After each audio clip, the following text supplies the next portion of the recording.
What is going on? Tuesday's show, I will tell you right now, we're going to be off next week. Scotty's got a family. I got a family. We have families. We're going to be off next week. It's Christmas time. It's Christmas time. We're going to come back right after New Year's, right? No, Monday and Tuesday. Oh, yeah, we'll be back the Monday and Tuesday before New Year's Eve and New Year's. That's what it is. So we'll give you a couple shows to catch up together between the two holidays. But we will be off next week. Thank you to anybody who has contributed to the show. Some more have lately, and I just encourage you to continue. We're going to keep doing our thing. I'm going to keep doing my thing. Scotty's going to keep bringing. I wish I could share to you the analogy he just used. Scotty's going to keep bringing stuff to my door. I'm going to keep fake piling it on here. My mom is worried that every time I throw one of the papers on the stack, that's going to be it. I am too. Scotty is too. By the way, there's going to be drama, serious drama. I'm not going to do a ton of things. I'm not going to spend a ton of time. But look, I have a fantasy football league that I run with my buddy Jory. Scott is a part of it. My wife is a part of it. Scott defeated my wife in the semifinals last night. Oh, man, this dude's trying to get me in trouble. Now, this guy had a first-round bye, and he is playing Scott to go to the championship. Oh, man. This could break the show. Brett could break the show by breaking Scott's fantasy team over his knee. Or I could break the show by destroying your team like I did to your wife's team last weekend. Whoa! She listens, bro. I didn't use the word that I was going to use. Can we both agree that I will be less mature about a loss than you will? Absolutely. All right, enough about fantasy football. That's going to be decided this weekend. All right, so, look, we're just going to jump into today's show. I'm excited. I say that a lot. I get excited. I get excited for different reasons. But there's reasons to be excited about this first part. And then I'm just excited to really sink my teeth into that new Trump grift that I've been describing, his connection with tech bros, his connection with corporate America, the AI companies, and this chip sales to China, man. I just have a lot to say about it, and I want everybody to understand where the grift is, and I'm going to give you a little bit of insight into where it's coming, what the next grift, what the next target is. We're going to get into all of that. But Nick Reiner, 32, 33, it's debatable, year-old son of Rob Reiner and his wife, Michelle Singer Reiner. He has been arrested and charged, arrested and booked on suspicion of murder for the murder of his parents. It is extremely tragic. But apart from the politicization and the, sociopathic comments, which have been few and far between, it has been a celebration of his work, of his life, of his messages. Most of America, I think, has taken a proper tone on this, horrified first, and then reverence for what, his career became and brought to us and what he stood for. But Trump, he just couldn't help himself. We talked about it, reportedly due to the anger he caused others through his massive, unyielding, and incurable affliction with a mind-crippling disease known as Trump derangement syndrome. In one post, he minimized Rob's death, blew right past horrified, like, people who feel things felt, blew right past horrified and saddened, blew past that, minimized his death, and then made it about himself. Knowing nothing about the situation going on with that family, what may or may not have been going on with the son and their relationship. We all know very little. Trump knows even less because he does not care about details, but he'll just come out and say things. And so when confronted with what he said, and there has been backlash from Republicans, and we're going to get to it because I know you want to get to it, because after I brought you those comments and I went home and I sat on it for a little bit and it marinated a little bit, I was like, man, who is going to come out and rebuke this? And who is going to, God forbid, come out and defend this? And I'm going to bring you the results of both of those. But let's hear from Trump doubling down on his comments. A number of Republicans have denounced your statement on Truth Social after the murder of Rob Reiner. Do you stand by that post? Well, I wasn't a fan of his at all. He was a deranged person as far as Trump is concerned. He said he knew it was false. In fact, it's the exact opposite, that I was a friend of Russia, controlled by Russia. You know, it was the Russia hoax. He was one of the people behind it.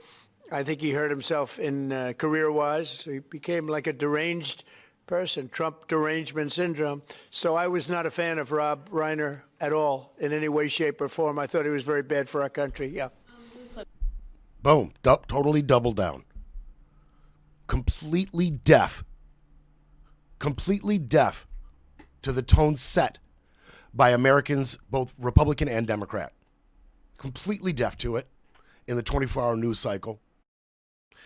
And I don't want you to forget that this isn't the first time he has urinated on the grave of newly, freshly dead opposition lawmakers, right? People he didn't like John McCain, who immediately took to social media to denigrate and attack right after his death. And don't forget Democratic lawmaker John Dingell, who he said was looking up from hell. That's our president. It's our president. What are they going to say? What are they going to say when you die, Don? Not that I'm advocating for such a thing. You want to hear the Republican rebuke. Let's get to that first. Let's start with Jenna Ellis, his former lawyer, social media presence, podcaster now, radio host, Jenna Ellis. She said, a man and his wife were murdered last night, and this is not the appropriate response. The right uniformly condemned political and celebrity responses to Charlie Kirk's death. This is a horrible example from Trump, and surprising considering the 2 attempts on his own life, and should be condemned by everyone with any decency. Jenna Ellis, I see, here we go with our moral compasses out of nowhere aligning.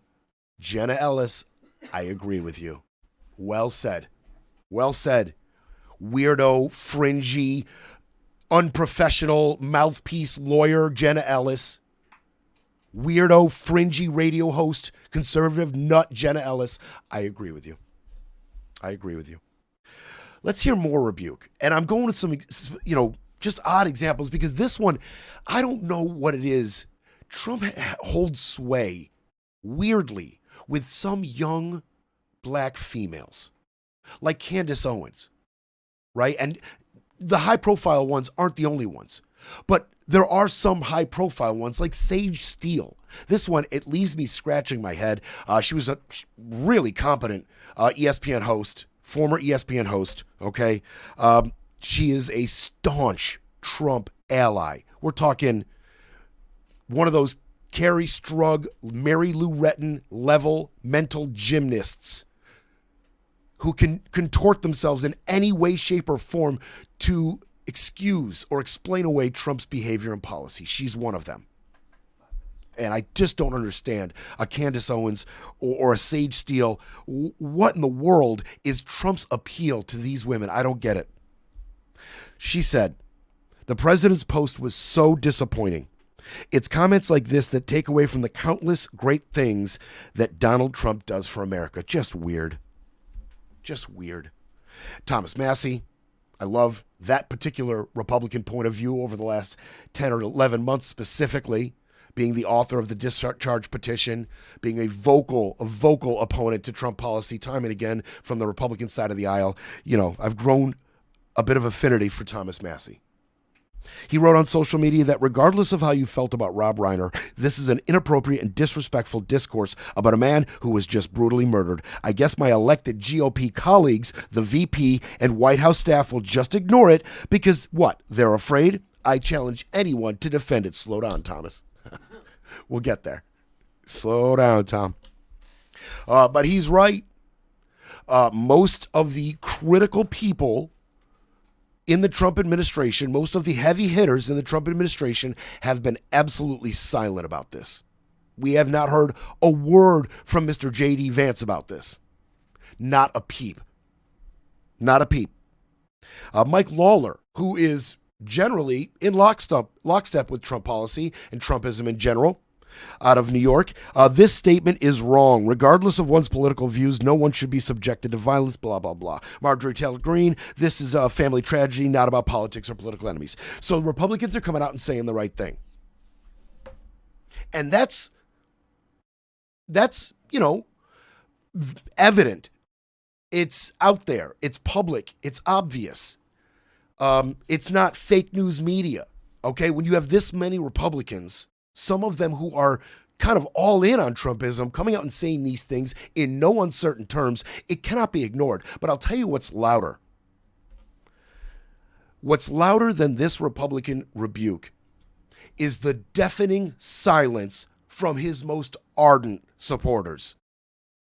That speaks volumes. That's louder than the rebuke that should be a moral, obligatory comment or statement, right? Your morals should compel you to come out and say publicly, this was wrong. That shouldn't be a problem from either side of the aisle. But what is much louder, in my opinion, is the deafening silence from his most zealous of Trump MAGA cult members. They are being so silent. The podcasters, the weirdos in Congress, the weirdos in the House, the ones who will just absolutely come out in front of a camera, just run to a camera and a microphone to defend absolutely any aspect of this administration's policy. They're all silent. The only one I could find that would actually come out and defend is Jack Prosabic, who is a total fringe nut job with 3.2 million viewers. Okay, so, and some people on Reddit. And I'm not going to sit here and say Reddit's this or Reddit's that. It's the newspaper of the internet. That's how they brand themselves. But Reddit is a microcosm of American society. That's all it is. You've got people that feel this, people that feel that. Some people are fringy one way or another. And of course, you're going to find the worst of the worst creeping around the dark, musky corners of Reddit that will come out and defend this guy. You will. You will. But Jack Prosabic, he found a little bit of a territory, a little bit of a lane that these other conservative right-wing podcasters, they're afraid to touch. He found a little patch of land that he can plant his flag and said this: "You won't see people on the right celebrating the horrific murder of Rob Reiner and his wife. Where is the celebration in Trump's post? He isn't celebrating, he is warning." Too much. He danced a little bit, but you're not going to tell us once again that we didn't see what we saw. We didn't read what we all read. We're free to interpret that disgusting post any way we want, Jack. You don't tell me he's not celebrating that death. You don't get to tell me that. Your cult leader put it out there, and now I get to ingest it any way I want. And of course, that's the filth on Reddit and the filth that you will find roaming around the outreaches, the outer limits of Trumpism, where Jack Prosabic rather, he roams. You'll find it out there. But when you get a little closer to Congress, all you'll find is cowards. Cowards like Mike Johnson. In the holiday season, we have to appeal to our better angels. And I think we've got to amplify those voices and those sentiments. And then he got caught running down the hallway and had this to say.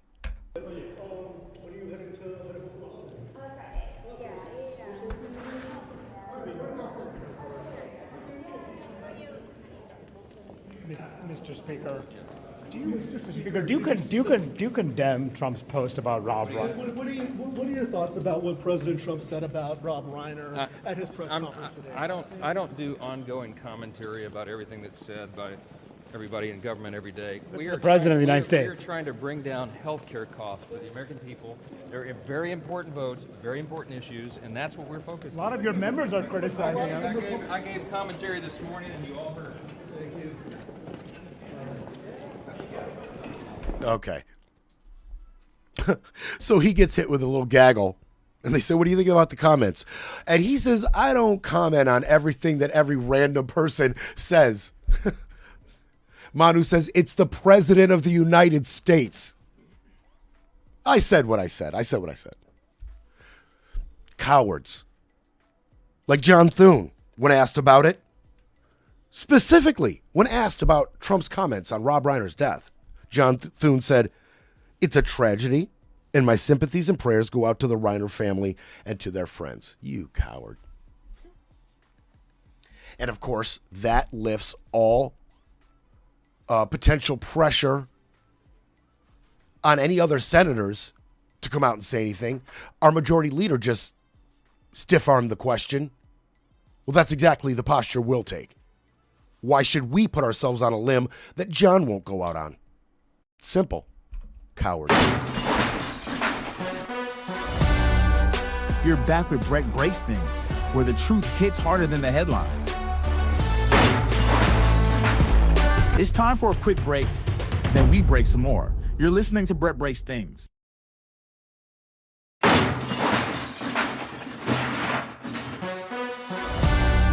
You're back with Brett Breaks Things, because democracy doesn't defend itself.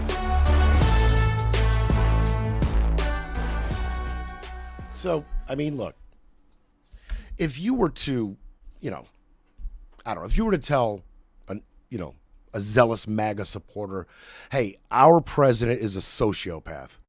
He doesn't feel feelings. He doesn't understand why we do and can't relate to the things he makes us feel with his policy and his words. They'd say, he's got America's best interest in heart. He doesn't say the right things. He doesn't always do the right thing, but he's good for America. He's God's chosen. It won't, the fact that he is a bona fide sociopath, that doesn't move the needle at all for these people. All right, but let's just not lose sight that along with the other, clinically diagnosable psychoses that our president is suffering from, let's just be very honest and clear about him being a sociopath. What other tragedy? Does he have no problem getting his Cheeto fingerprints all over? The Brown shooting, the Brown University shooting. Just couldn't keep his mouth shut. Every other president, we've been doing this for a while. And school shootings, mass shootings, they are not a brand new thing to America. Now, the frequency in which they are happening is a little bit new. But shootings, hey, it's the cost of doing business. That's what the NRA is going to tell you. Cost of doing business. The shootings aren't a new thing. But past presidents, pretty uniform when it comes to this is a tragedy. America is mourning together. If the person's caught, we're going to bring this person to justice. If the person's still at large, authorities are doing everything they can to catch this person. Be careful. God bless you. God bless us. That type of thing. Mourning for the victims' families. Things like that, right? Pretty cookie cutter. Not for this guy, man. Not for this guy. He had, he had to put his brand on this. Hopefully they're going to capture him. Has Kash Patel told you why it's been so difficult for the FBI to identify who the shooter is? Well, it's always difficult. So far, we've done a very good job of doing it with Charlie, with, the various times this has happened. They've done it in pretty much record time. But you'd really have to ask the school a little bit more about that because, this was a school problem. They had their own guards, they had their own police, they had their own everything. But you'd have to ask that question really to the school, not to the FBI. We came in after the fact. And the FBI will do a good job, but they came in after the fact. Now, that right there isn't regular Trump bullcrap. That is a very specific piece of messaging. I'll tell you why. On Sunday, they said they had detained a person of interest, remember, in that hotel room. And the name got leaked. Then they came out in a press conference later on, and they said that they had insufficient evidence to hold this person. Okay, and the New York City Police Department Commissioner John Miller said in an interview on CNN Sunday, this was interesting. This guy, John Miller, said that he believes there is friction between the FBI and the local police over the situation. He said, Has there been some friction between the Providence Police and the FBI today over this? I'm going to tell you there has been. Why? Now, it's important to know they have a $50,000 reward to leading to the information, that will lead to an arrest. I just botched that. That was awesome. You get what I'm saying. They got a little video of him. They're trying to analyze his walking patterns, anything else that they can glean from it, try to get that out to the public. $50,000 is the reward if they get a arrest. So that's where we are. This guy is still at large. But why would there be friction between the Providence Police and the FBI? Why? I'll tell you why. You see, we brought you that Patel post that jumped the gun and was wrong again. And we brought you that. But what we didn't bring you is that Donald Trump, Saturday night, said that the alleged shooter was in custody. He posted that. Donald Trump did. Before the Patel post. And then he walked that post back 20 minutes later saying a suspect was not in custody. Okay? The post was, I have been briefed on the shooting that took place at Brown University in Rhode Island. The FBI is on the scene. The suspect is in custody. God bless the victims and the families of the victims. Now listen to what he does here. He then walks it back 20 minutes later. The Brown University police reversed their previous statement. The Brown University police reversed their previous statement. That was actually your statement. They hadn't made a statement. They had a person in custody. Stay with me. On Sunday morning, Kash Patel, he smells what the Trump is cooking, right? And he gets out on this slimy little bastard. This is why he's got the job, Scotty. Crap like this. He's completely unqualified to be FBI director. He is absolutely qualified to weaponize this office to spin Trump's bullshit. Oh, I just said. Anyway, that he's good at. So he launches this two-prong attack, right? In one statement, he's going to excuse away what the president said and give him a backdoor out, and at the same time, blame the Providence police for the misstep. Listen to this. Patel, about the work the Bureau had done to help detain someone he called a person of interest inside a hotel room in Coventry, Rhode Island, based off a lead by Providence RIPD. Boom. Trump was only going with what Providence PD told him. In reality, they hadn't told Trump anything. I'm guessing Patel leaked some very timely, sensitive information so Don could go take a W on this one. Hey, Don, I'm going to throw you a bone. I've been taking all these incorrect W's with my earlier posts. Why don't you take this dub? And Trump went with it.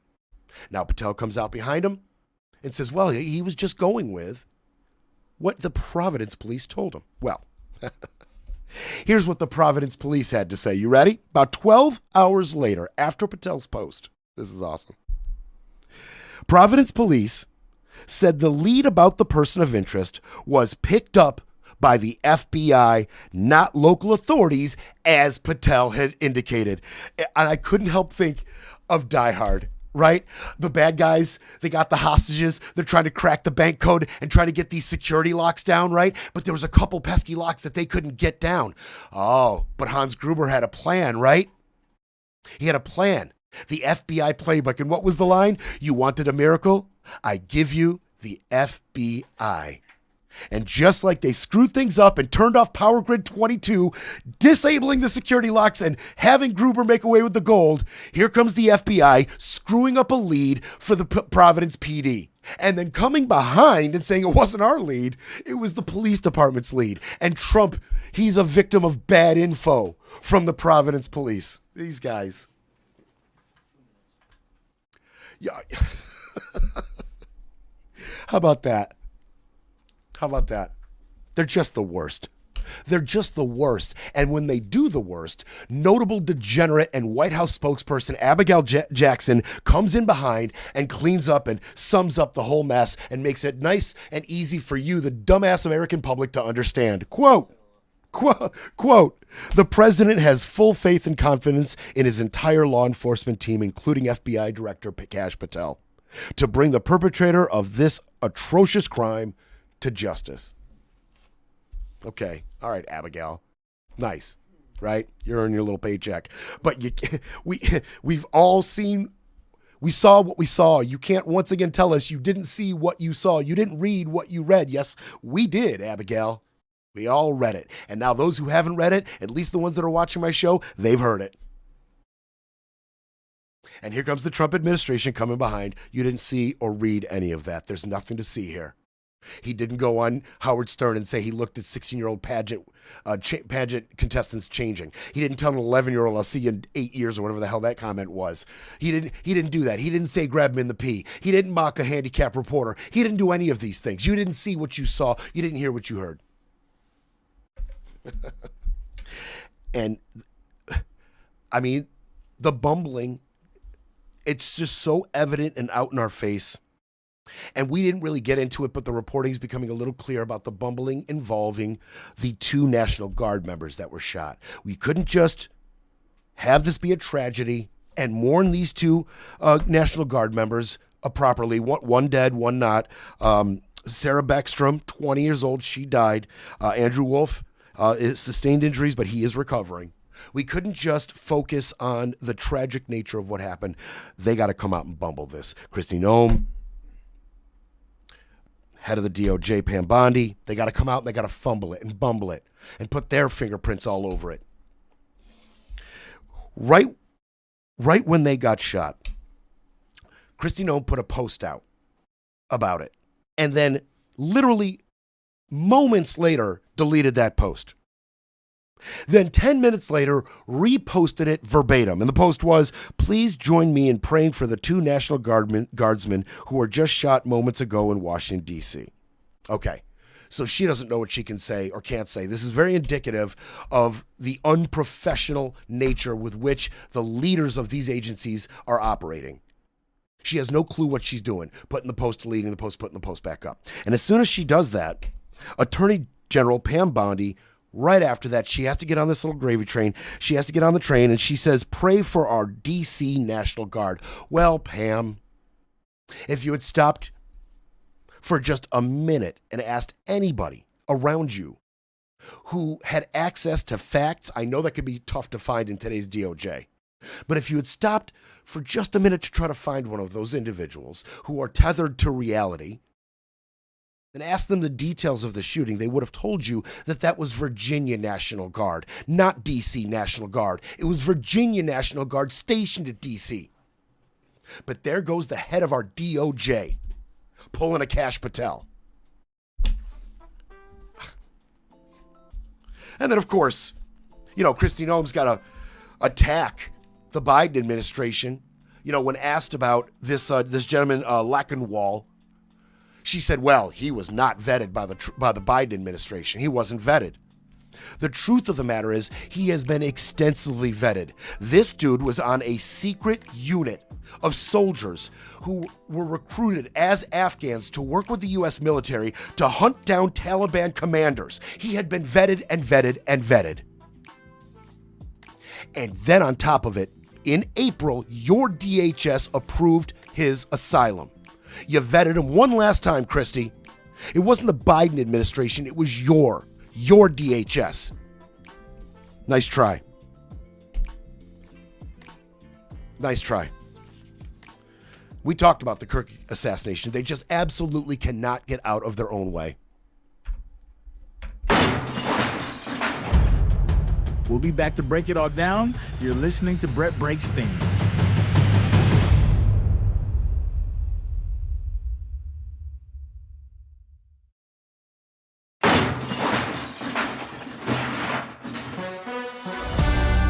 Now back to Brett Breaks Things, smashing spin, silencing the noise, and keeping it all facts, no fluff.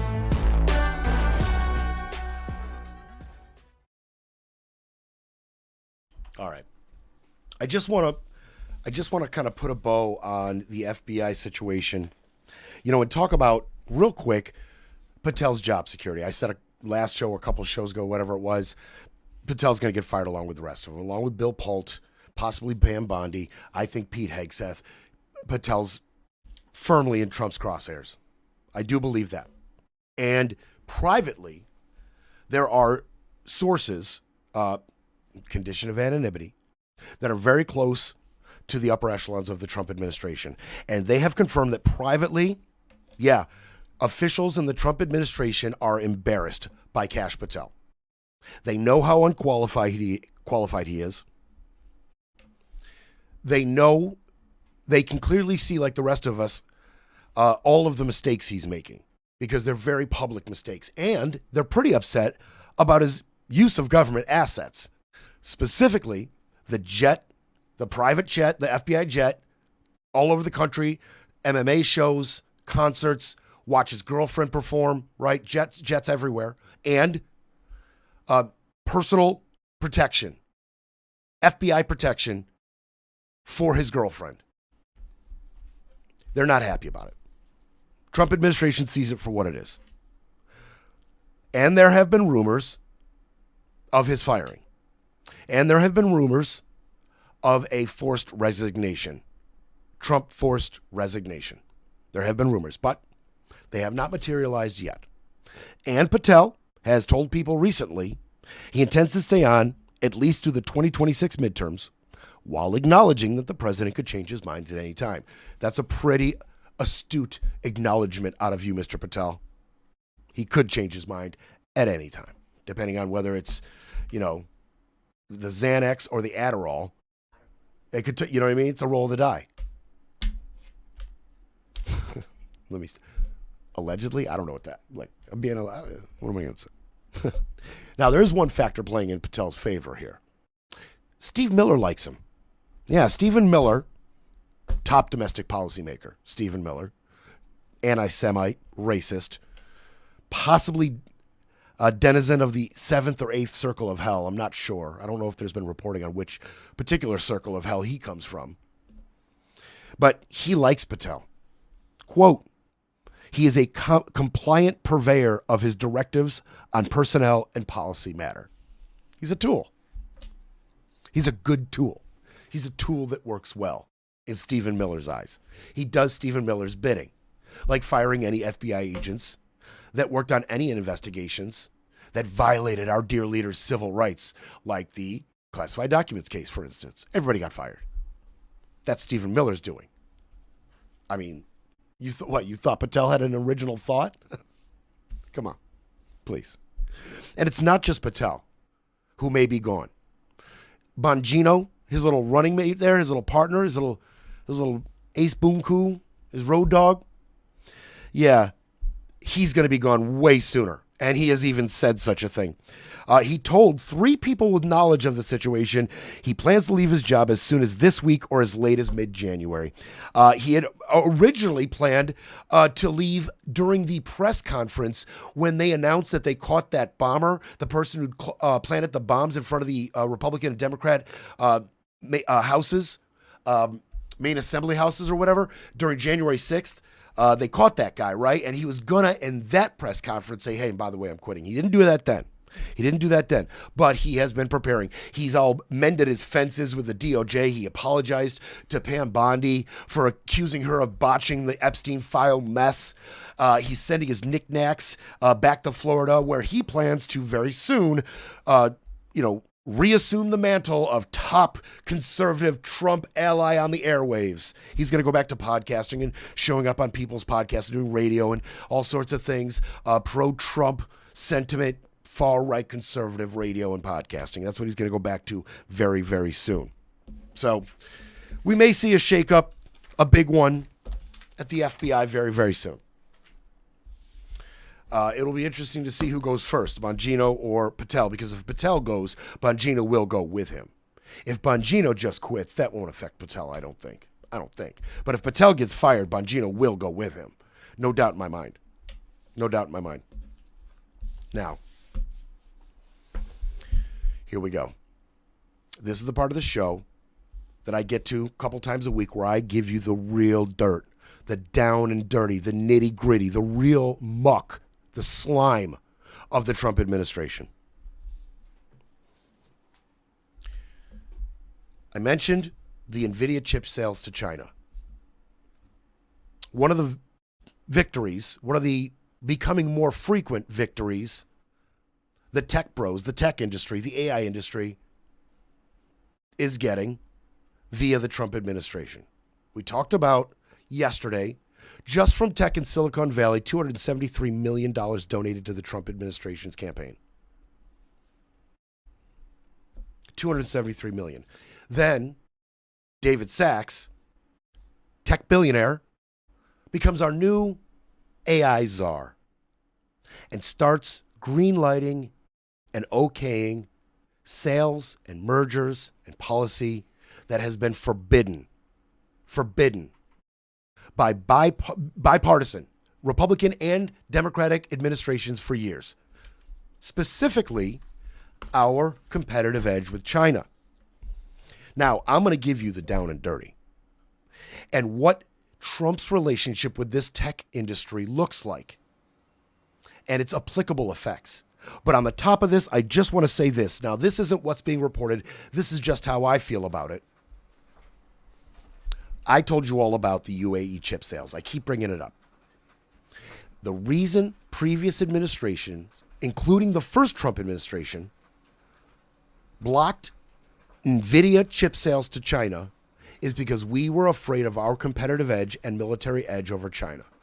We were afraid that they would reverse engineer it, utilize it much in the way we have, and become much more competitive, not just militaristically, but economically. We were afraid of China, so we didn't want our top technology going to them. It's pretty simple. Pardon me. That is until the second Trump administration, when David Sachs gets a position inside the White House, AI czar, and starts to greenlight these sales. The guy whose job he took, he got fired because he blocked these sales specifically. Other Trump administration officials got fired because they stood in the way of chip sales, NVIDIA chip sales to the UAE and Sheikh Tahnoon. And why were they pushing for this NVIDIA chip sales to Sheikh Tahnoon? Because Sheikh Tahnoon gave $2 billion to Trump's meme coin. That's simple. Why was the chip sales being blocked previously? Because the UAE had economic and, more importantly, military ties to China, and we didn't want the chips getting out. Okay, so the chips got sold to the UAE. These NVIDIA top-of-the-line AI chips, now the UAE has them. I think the Trump administration assumed, like you and I assumed, that the UAE, Sheikh Tahnoon, would turn around and sell this information to China or share it, whatever. I think the Trump administration was on board with that line of thinking. Next stop, China, for this AI technology. So what did they do? They got out in front of it, and they okayed the NVIDIA chip sales straight to China for 25% of all profit. I think this was a clever little money-making way to clean up their own mess. Why don't we just sell these chips to China before the UAE can secretly give them to them? And at least then we'll know where we stand in Chinese AI technology. We'll know. And we'll make 25% on top. Thanks, NVIDIA. Thanks, Jensen Huang, CEO of NVIDIA. Thanks. Thanks for doing business. And this is how we do business. State capitalism. His new grift. His big grift. This is a big grift. This is how we do business now. Trump injects himself in boardrooms with revenue slices and golden shares. Pressures these companies to sell their wares through government websites. Approves mergers that the FTC would never approve in the past. Even his own FTC in his first administration would never approve. We are in bed now. NVIDIA, Intel, Hewlett-Packard, Pfizer. Oh, I'm going to give you the examples. I'm going to show you what it looks like to be in bed with the U.S. government. I'm going to show you what state capitalism looks like and how down and absolutely dirty it can get. It's a two-way street. It's a two-way street. The companies get access to markets that was previously forbidden. They get a lucrative market handed to them by Trump. They get better treatment. They pay lower tariffs, if any. They are deregulated. And these insane mergers are allowed. And Trump gets his 25%. It's not just Trump, though. Oh, it's not just Trump. This is crony capitalism or state capitalism. Oh, I can't wait to bring you the dirty details. And these companies are on board. Huang himself, the CEO of NVIDIA, went to the White House, hat in hand. At the time, Trump said 15% cut of your profit. He said, that sounds great, whatever it takes to make the deal. So this gangster bumped it up to 25. Breaking politics, breaking narratives, breaking news. But first, we need a coffee break.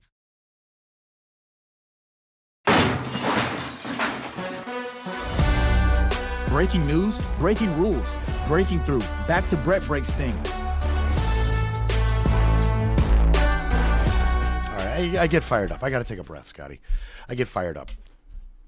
All right, Trump's plan of getting a piece of the action from all of our biggest corporations, especially in the tech and AI sector. It's called state capitalism. It's got a name. It was once popular in Japan. It was once popular in Western Europe. It's still popular in China, still popular in Russia, some other countries. This type of state capitalism used to be reserved for emergencies and wars, right? That's the only time we would do this, right? You know, emergencies like COVID, helping out the vaccine companies, emergencies like World War II, backing industrial giants to produce weapons of war because we needed them. Makes sense. Now, it's who we are. Standard practice. Trump himself said, quote, I think we should take stakes in companies. Now, some people would say that doesn't sound very American. Actually, I think it's very American. There you have it. There you have it. I feel like if most of MAGA could wrap their heads around this story, they would get very, very upset about it.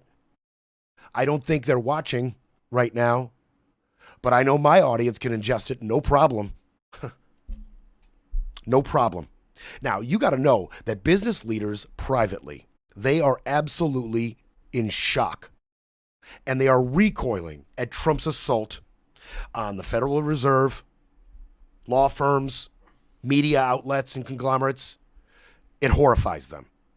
Publicly, they are either silent, complicit, or lauds Trump's efforts. Because they are absolutely terrified of this guy. Some of them, like a lot of MAGA, are in on the overall Trump agenda no matter how much they themselves get hurt. That sounds like MAGA, right? You know, the tax policy, the one big beautiful bill taking away your health insurance, things like this that hurt MAGA. Well, that's not going to push that 32% out of the cult. It's not going to push them out. They are willing to take a certain amount of pain for their cult leader. And these companies are willing to take a certain amount of pain for this new Trump vision for corporate America and tech in this country. It's a vision that's much different than Biden's regulatory assault on these people. Okay? He was diligent in regulating these companies and enforcing those regulations. Now, Trump comes in and he's super business friendly, right? He's rolling back all those regulations. He's firing all the oversight, waving through these insane mergers, signing into business tax cuts and laws, signing into law business tax cuts and laws that just favor these guys. Period. Okay? We are open for business. Let's take a look at Pfizer. Let's just take a look at Pfizer for a second. Here's one example. Pfizer came to Trump. They agreed to lower prices on drug sales in the U.S. They also agreed to sell their drugs through a federal website. They agreed to invest in U.S. manufacturing. In return, they got relief from tariffs. No tariffs. Just come. This administration is open for business. But it doesn't stop there. And by the way, Pfizer CEO Albert Bourla said, I thank Trump, and he promised the historic agreement would meet the demands Trump has set out for lower drug costs. He knows how to play the game. That was at a White House event. That was the Pfizer CEO. But no tariffs isn't just all your fealty and business partnership with Trump gets you. Oh, no. Pfizer found itself in a bidding war with a company called Metsera. Metsera is a new cutting-edge weight loss drug.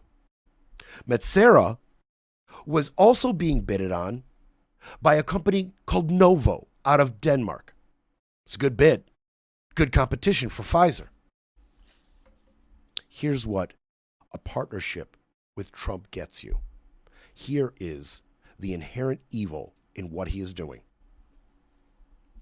Novo puts in its bid against Pfizer for Metsera.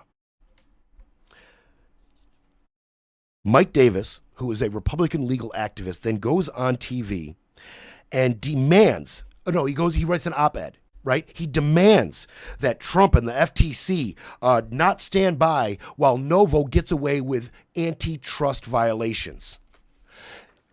Days later, after Mike Davis says this, Trump's FTC then publicly raises concerns about the structure of Novo's bid. Then Metsera says, you know what?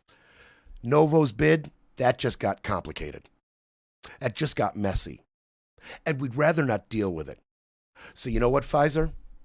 You've got yourself a deal. Just like that. Just like that. You seeing it now? That's the dirty. That's crony capitalism. That is corruption. Period.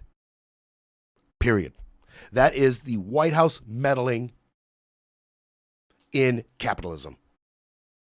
That is the White House meddling in capitalism, damaging the competitive nature of, bidding on companies and mergers, injecting himself and his politics and his desires and his bank account into all of these decisions the White House makes, into the FTC.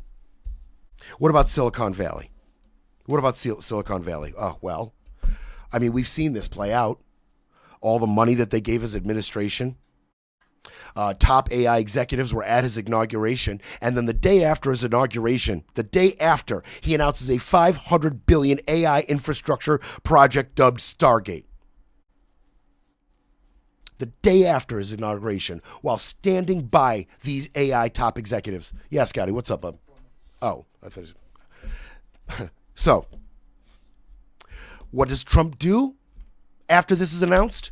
What does Trump do with AI billionaire, tech billionaire David Sachs as his AI czar? What does his administration go about doing? They repeal all of Biden administration federal regulation on national security and public health concerning AI. They had guidelines, federal guidelines on how to regulate AI. Trump repeals it all. And, we've seen where he's gone with that. Along with repealing all of Biden's AI regulations, he goes about getting more money for these ravenous data centers and the energy that it requires to run them. He's got you. He's got you, tech billionaires. He's got you, AI tech billionaires. He's got your back. He'll come up with the money to run your data centers. Don't worry about it. And then, of course, his new executive order, creating a task force to go after any state-level AI regulation. Translated, we are now going to go attack all of those impediments to your money-making, AI tech billionaires, state by state by state. Everybody who's put up any type of regulation on your product, anybody who has tried to protect the consumer from you bilking them or taking advantage of them, or scammers, anybody who tried to protect the American public, we're going after all the laws they created. It's going to be a playground, a deregulated playground for you.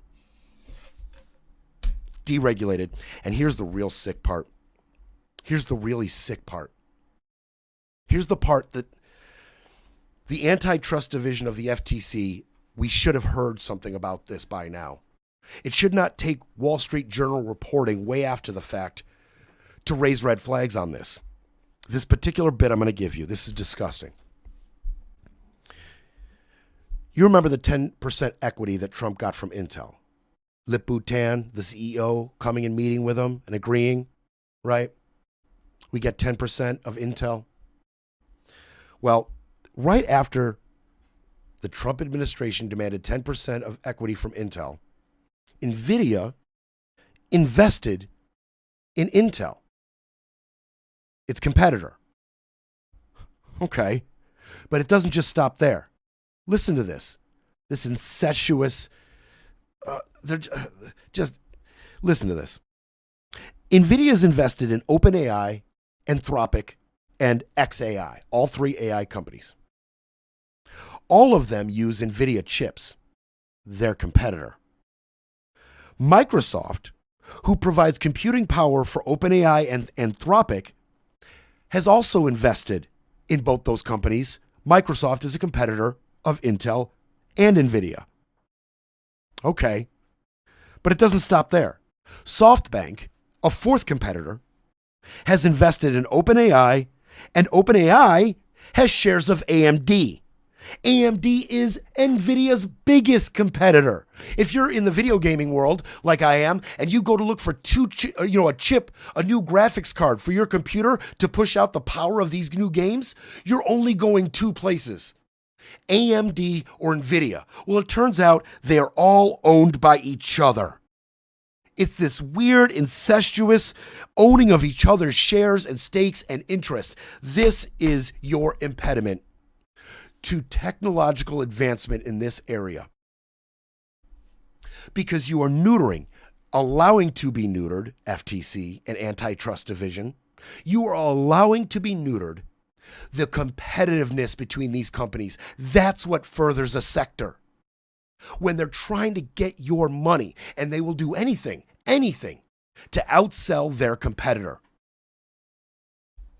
Their economic lives depend on being the fastest, the strongest, bigly, strongly, quickly. Their whole futures depend on it. This cuts it all off at the knees. Not only does it curb all of your technological competitiveness, it bars any companies who are on the outside looking in. They're screwed, out in the cold. You haven't been chosen. You haven't been chosen. And when I talk about chosen, I mean chosen. I mean chosen. Because the administration is now looking for like champion companies who can lead the charge against China, for instance. In Trump's eyes, we can't have all of these tech companies cutting each other off and competing and outbidding and outproducing. And no. We are just going to pick the one we think is going to be the best. And then we're going to allow that company to buy out all their competition and become stronger from it. And they're doing it right in front of our eyes. Hewlett-Packard is one of the chosen champions of America by Trump. And they acquired Juniper Networks. This acquisition was blocked by his first administration, blocked by the Biden administration, and now Trump has okayed them. He's okayed it. And he says simply, Hewlett-Packard will now be a better competitor to China. Period. Google, their parent company, Alphabet, a $32 billion acquisition of cybersecurity startup company Wiz. That was previously blocked and blocked and blocked. Now Google's got a special place in the administration. And Google and Alphabet, they have been chosen. They have been chosen. Okay? Now they'll tell you, they came out, and I don't really have time to get into all of it. You know what? We're going to go overtime. We're going to go overtime. I've just decided we're going to go overtime because I want to get to this story too. Because I don't want to rush this. I don't want to rush this. You got to understand, and I'm going to get back to this in overtime. We're going overtime. You got to understand that he is now putting our dollars on this AI bubble. Should that burst, Where's our money then? The administration says we need this for economic growth and competitiveness with China. And they came out and they defended it. And they told us what we should think about this because we're so stupid. We can't understand the AI sector. We can't understand competitiveness with China. We don't understand mergers. We're dumb. So they're going to give you the talking points. They're going to tell you what to think. And of course, David Sachs, he's quick to come out here. They all are. They all are. I'm going to tell you what they said. And I'm going to bring to you just the most egregious example of our administration getting embroiled in big tech mergers. Just the grift.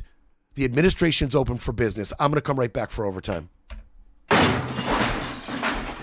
It's time for a quick break. Then we break some more. You're listening to Brett Breaks Things.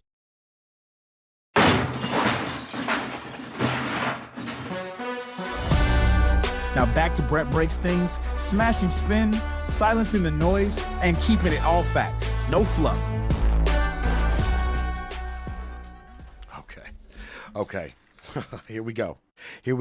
Now, first, the explanation, right? They're going to tell us why. This chip sales, NVIDIA superpowered AI chips are going to China. NVIDIA gets to sell its chips to China, and the U.S. government gets to take 25%. By Trump's first term and the Biden administration, they both blocked this sale. They said AI prowess is seen as critical to economic and military dominance, and the restrictions were intended to slow the advance of top Chinese AI modelers such as DeepSeek. That was why they blocked it originally, Trump and Biden. Now, what are they saying in defense of this move? First, NVIDIA's CEO Justin Huang. He argued that allowing sales would secure U.S. leadership. Listen to this. This makes no sense. Listen, he argued that allowing sales would secure U.S. leadership by keeping Chinese developers dependent on American tech stack. Without U.S. chips, he said earlier this month, they're going to build their own complete stack. Once they've built that entire complete stack, they'll export it as quickly as you can imagine. Now they'll definitely do that. Why hadn't they done that yet, Justin? You're saying that without this deal, they're going to do it anyway. Well, why hadn't they? If they had the technology to compete with you, why haven't they done their complete stacks and sold it to other countries already? Why did they need to wait for your chips to do this? You make no sense, Jensen. Mr. Huang, you're making no sense. How could they have done this stack completion without your technology? If they could, why hadn't they? Why hadn't they yet? Because they hadn't.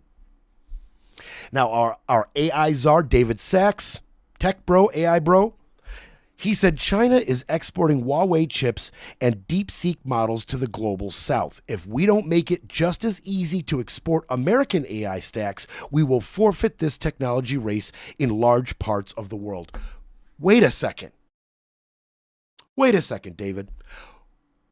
We already know that the reason Biden and Trump previously blocked this sale is because they didn't have the technology to compete with us. And we had to maintain our edge, maintain it, meaning we had it. Now you're saying, oh, well, no. China's going to have, it's going to be a race to this technology, a race to sell their technology. You mean their inferior technology? Let them. Let them sell their inferior technology to these fringy countries and let the big boys come to us. Let the big contracts come to us. Let them sell their inferior technology. Why do you have to give them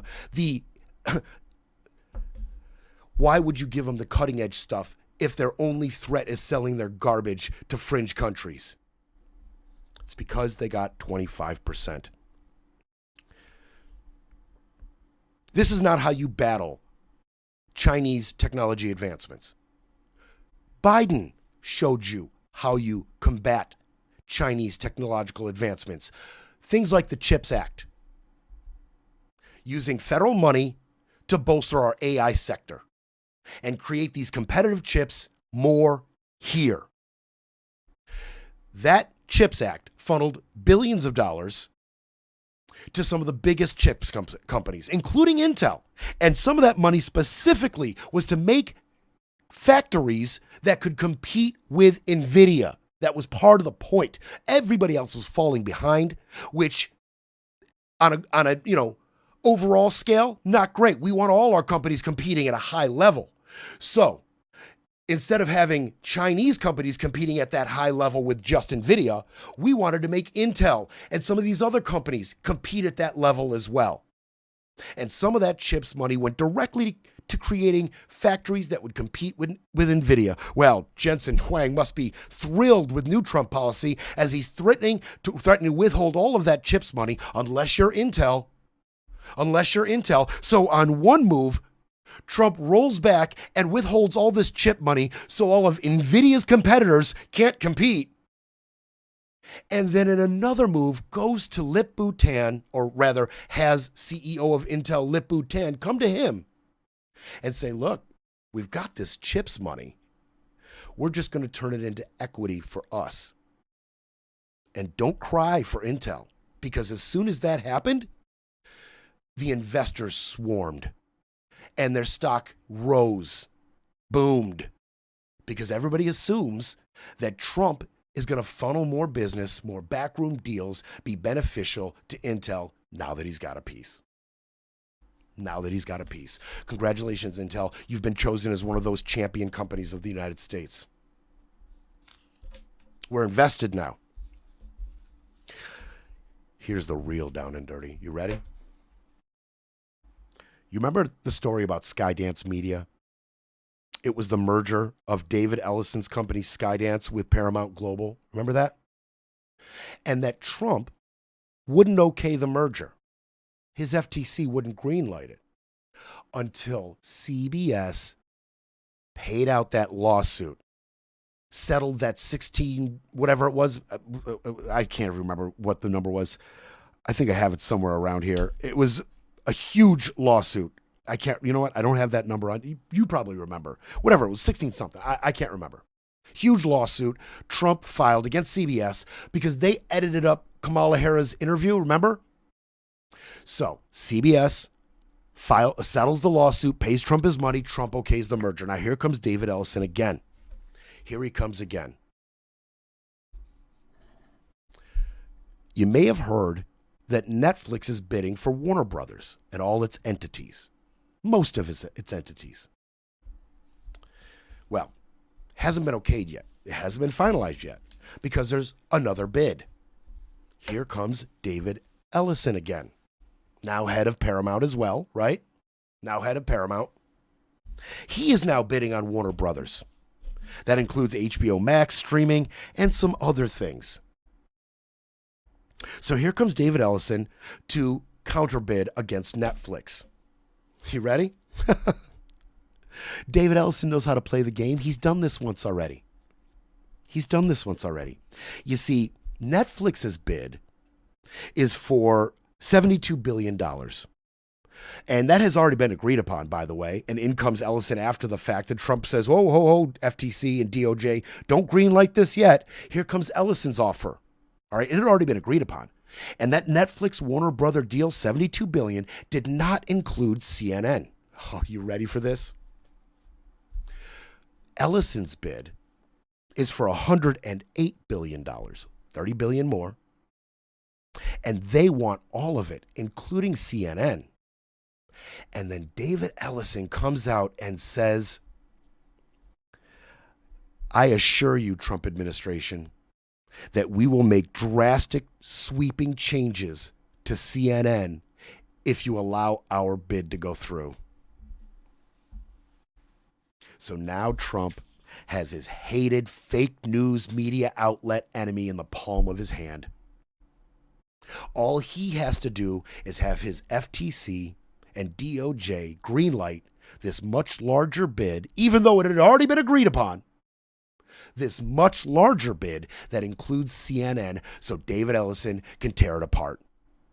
And we never recognize CNN again. You want it to get dirtier? Because it gets dirtier. This Paramount bid, this $108 billion, there's other backers. Like who? Who else could be contributing to this overall $108 billion sum? Well, I'll tell you. Abu Dhabi, Qatar, and Saudi Arabia have contributed $24 billion to the bid. And one other person as well. Through his company Affinity, one Jared Kushner. Now, it's undisclosed how much Kushner's Affinity has contributed to the $108 billion. So Trump has a choice. Trump has a choice. Do what was right and agreed upon, the Warner Brothers acquisition by Netflix, or kibosh that entire deal that was agreed upon for his son-in-law and David Ellison, who has promised to dismantle CNN. There you have it. There it is. This administration is completely open for business. And they're not hiding it anymore. Why bother? It hasn't cost them yet. Grift after grift after grift, after unconstitutionality after unconstitutionality. It just doesn't matter. There's nobody home to hold him accountable. The only way he is held accountable for any of this is at the elections. It's the only way we can hold him accountable at this point. That's it. These midterms. How many stories have I given you that would be impeachable in and of themselves? You want to see that? You want him to pick the best one, the juiciest one, and impeach him? Get out. Get out in the 2026 midterms. Flip the majorities. You want anybody held accountable, that's the only way they're ever going to be held accountable for any of this. As far as this merger goes, like I said, the FTC and the DOJ, they have to greenlight it. That could take several months. And this probably will get challenged in court at some point. So we'll see what happens with that. But if you had to bet your money which way Trump would go on this, would you bet that he just does the right thing and pushes through the merger that was agreed upon?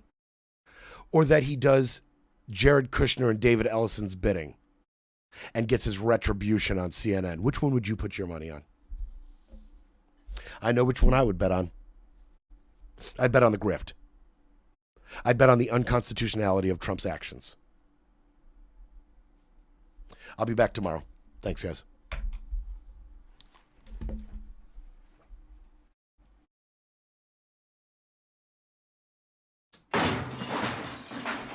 Breaking politics, breaking narratives, breaking news. But first, we need a coffee break.